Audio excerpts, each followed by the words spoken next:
Hello and welcome to TA Thinking Aid tutorial videos. Now today, this tutorial video will be in mathematics. So this is on indices, which is a topic in grade 11. So stay focused and let's see what we can say.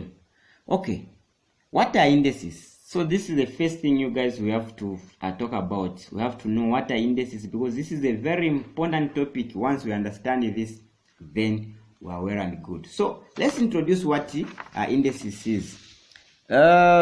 Indices, the term indices, okay, this term indices is same as the term power.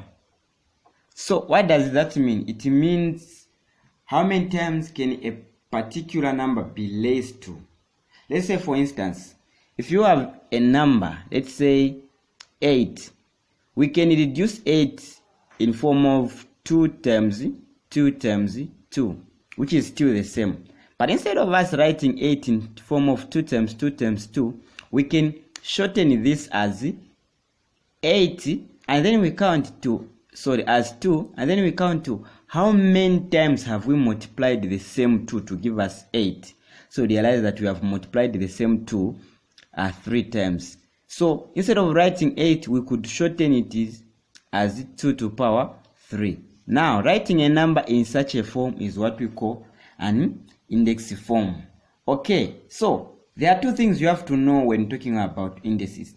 The first thing is an indices will have what we call a base and a power, or an indices. So the word power simply means as index. So it will have a power and an index. So we will use a general expression. So this general expression will be A, which represents any number when raised to a particular power, and this particular power will be n. Then in this form we have written an index expression because this A represents a base, and then this represents our power. So for convenience sake, we'll use terms like n, m, just to represent the powers, and then A will represent our base. So when we're writing a number in such a form, then we are writing a number in an index form. Okay, so you can write numbers. Let's say, for instance, you can write 8 in form of an index form. But how do you write 8 in terms of an index form? Let's say, for instance, you have 8, you want to write 8 in an index form. The first thing you have to ask yourself is which small number, by small number I mean a number starting from 2 up to 9, can it go into 8 that leaving a remainder? So this will help you identify what number is that. So let's say, for instance, if I have 8, I want to write it in index form, I will have this very short method. So I'll start testing my numbers from 2 up to 8. I find out what numbers can go into 8 without leaving remainders. So I'll start with 2. How many times does 2 go into 8? I know it goes 4 times. Can the same 2 go into 4? Yes. How many times does it go? It goes 2 times. Can the same 2 go into 2? Yes. How many times? It goes 1 time. Once you reach at 1, then the number ends. So you have known that 2 can go into 8 how many times? 3. So 2 to power 3 simply means 8. But if you were to test 4, you realize that something different will come up. Let's say, for instance, you have your 8 here and you have your 4 here. How many times does 4 go into 8? It goes 2 times. But can the same 4 go into 2? No, it can't. But a number is only reduced when you arrive at 1. So you realize that this one we cannot use 4 to write 8 in index form. Okay, so for you to be able to deal with indices, there are rules that you have to follow. We call indices or rules of indices. So these are some of the things that we are going to look at. There are basically 6 rules of indices that we have to look at. Once we understand those, you guys, I can assure you that you can tackle any indices question without problem. So let's begin. We look at the first rule of indices. Okay, so the first rule of indices is in form of a to power 0. It says any number except 0. So when you less whose index, so any number except 0 whose index is 0 is always equal to 1. What this rule says is that if you have a number, let's say the number represented by a, and you raise that base to a power which is 0, the answer that you are going to get always is 1. So regardless of what that base is, but the exception should be made here that 1, your base should not be 0. If your base is 0, then this rule does not apply. So let's take for instance, we look at this example. Let me see which color I can use. Okay, let's say for instance you have a number like 3 to power 0. So we know that our 3 is the base and 0 is our index. This automatically equals to 1. Or we can have a number like 1000 to power 0. Automatically it reduces to 1. So whatever the base might be, as long as you are raising to power 0, you always getting 1. What if you have something like x to power 0? It always gives you 1. So that's what this rule talks about. N base raised to the power 0. The answer is 1. Simple as that, you guys.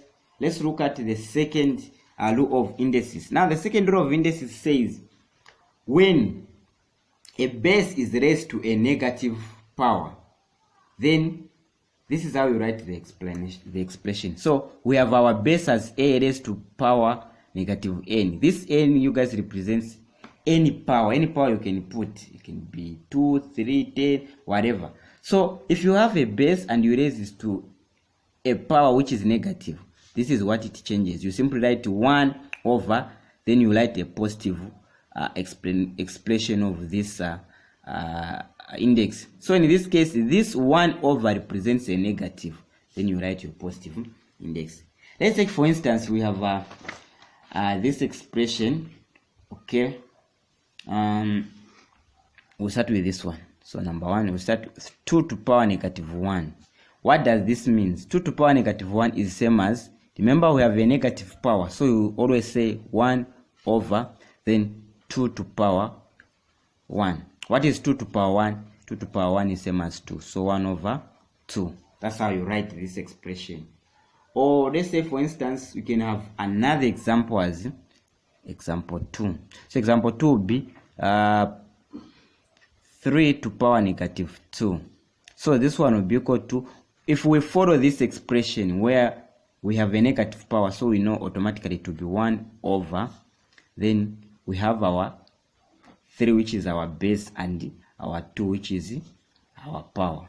Then it ends like this. So these rules are very simple, but you guys, you have to know them. Then the other rule, the third rule, states that when you have, let's say, when you are multiplying an expression with the same base, what you do is simply you copy the base and then add the powers. So we have an expression here, a to power n times a to power m. There's something you guys have to note here, that a to power n times a to power m. So we have a to power n times a to power m. We have the same base, our base here is a, but we have different powers, power n and power m. So according to the third rule of indices, it says you simply copy the base, or copy my base which is a, and simply add the powers which is n plus m. That's how you write the index using the third rule. So let's take for instance, we can have an expression such as 5 to power 2 times 5 to power 4.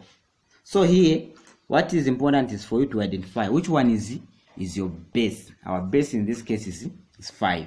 So I'll copy my base as the rule states, copy the base. After copying the base, then I'll simply add the power. So my power I have is 2 plus 4, which will simply give me 5 to power 2 plus 4 is 6, so 5 to power, and it ends like this. Simple as that. So that's what the third rule of indices talks about. Now the fourth rule of indices is almost like the third rule of indices, except that in the fourth rule, instead of multiplying, we are dividing indices. So we have indices with the same base. What you simply do is you subtract the powers. Like in this case, our base is a, so a is our base. Now let's say if you have an expression such as a to power m divided by a to power n, what you simply, you copy the base, which is a, and then subtract the powers. So you subtract m from n as shown. Let's look at an example of such an expression.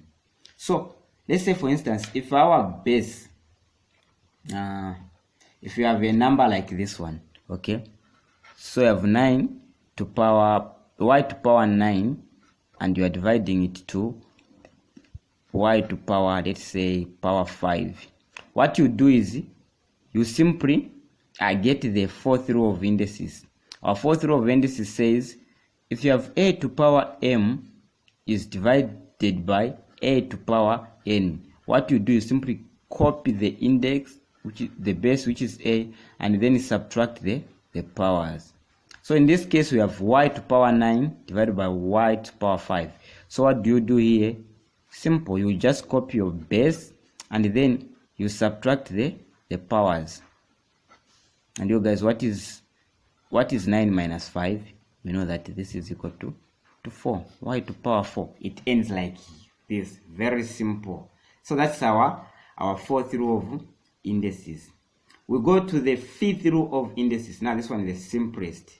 Now the fifth rule states that if you have a number, let's say you have an expression a raised to a certain power m, then it's in brackets raised to another power n. So you have your base, which is a, raised to the power m, and in brackets raised to the power n. What you simply do is you multiply the power. So it's like this expression here, if you're able to see it clearly. It simply means you multiply the powers. So power m times power n. That's what simply it means. So let's take, for instance, we look at an example. If we have y and we raise to it to the power 2, and then, well, we have something like this. What this simply means is that you get your y and then you have your powers. So m in this case is our 2 times, and n in this case is our 3. So this one will give you y to power 6. Simple as that. That is what our fifth row of indices talks about. Now we look at our sixth rule of indices. This one is a bit tricky, you guys. I will expect you to pay attention and then understand it. Okay, so the fifth rule of indices says there's something I want you guys to note here. Okay, what I want you to note is that in this case, I want you to pay attention on our power. We realize that our power is in form of a fraction. So what happens when you have a fraction power? There's something you have to understand, that when you have a fraction power, something changes. Okay, I know you are used to things like this, and we know that this simply means square root.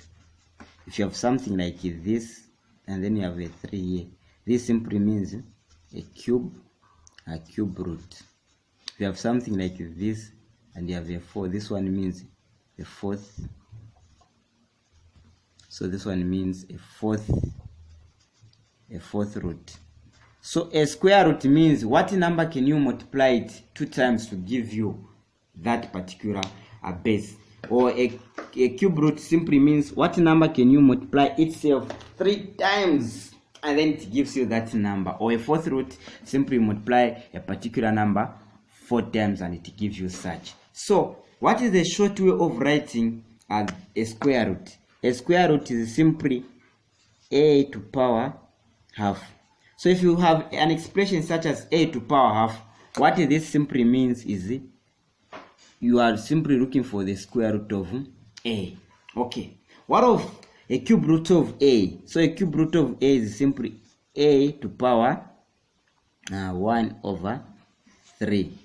So in this case, you have a as your base and 1 over 3. So this 1 over 3, which is a fraction power, simply means the cube root of a, which we can write it like this, where here we have our a and here we have our cube root. The fourth root of a is simply written as a to power 1 over 4, which is simple as written as 4 here, then we have your a. So this one becomes very important when writing. So we know that if you want to, how do you write the square root of a in indices form? It is simply this one. Okay. How do you write the cube root of a in indices form? It is simply in this form. And the fourth root of a in indices form is simply as that one.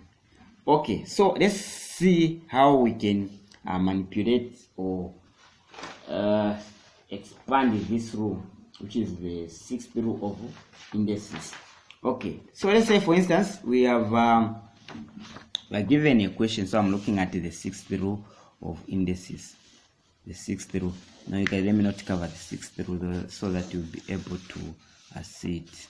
So the 6th rule of indices says, imagine you are given a question such as find the, you are given an explanation like this. What you do here, you guys, is very important. The first thing to note is you have to identify which one is your power. In this case, my power is in form of a fraction. So if your power is in form of a fraction, this is what it means. A fraction power simply means you have to introduce such a symbol. Okay. And then we know that such a symbol represents a square root, and the square root is represented by a fraction power, which is 1 over 2. So where do I put my a? So in this case, my a is 9. I put it here. And where is my m? My m is outside the brackets. So in this case, my m is the numerator to the power, which is 1. And where is my n? My n is 2. When you are representing a square root, you don't put 2. So if you were to simplify this, you simply remain with something like this. And what is the square root of 9? Is 3. So what does it mean? It means 9 to power half is same as 3. And then it ends like this. Okay, that's what this means. Or let's look at another one. Another example can be, let's say we have 125 raised to the power 1 over 3. Okay, so what this simply means is that we know that 2 over 3 is a fraction power, so meaning we have to introduce like here. So what will tell you whether it's a square root, a cube root, or a fourth root, a fifth root, is the denominator to the power. So if the denominator to the power is 2, then you know that it's a square root. If the denominator to the power is 3, you know that's a cube root. So in this case, our denominator is 3. So we know that it's a cube root. Okay. And what do you put here in this as in form of our a? Is 125. And then you have your brackets. And outside the bracket, you put the numerator, which is 2. Okay. So you guys, what is the cube root of 125? So, like we did in the beginning, you can simply find numbers from 12 to 9 that can go into 125 without leaving a remainder. Try the numbers. Start with 2, it will leave a remainder. 3, it will leave a remainder. 4, it will leave a remainder. Out of 5, let's see. How many times does 5 go into 125? So 5 into 12, it goes 2 times, remainder 2. You put your 2 here. So 5 into 25, it goes 5 times. Okay. Can the same 5 go into 25? Yes. How many times does it go? It goes 5 times. The number hasn't yet been reduced in its simplest form. Can 5 still go into 5? Yes. How many times? 1. So we can see how many times have we used the 5. We have used it 3 times. So we know that the cube root of 125 is 5. So you have your 5 in brackets 2. And what do you end up at the end of the day? You end up with something like this. So this is how simple indices are, you guys. I hope you have enjoyed it. It's only that due to time we couldn't look at one example. I wish we could. Thank you. Remember to like the channel, subscribe to the channel to receive new notification on our new videos, and leave a comment on where you think we should add or subtract. Keep watching on this channel.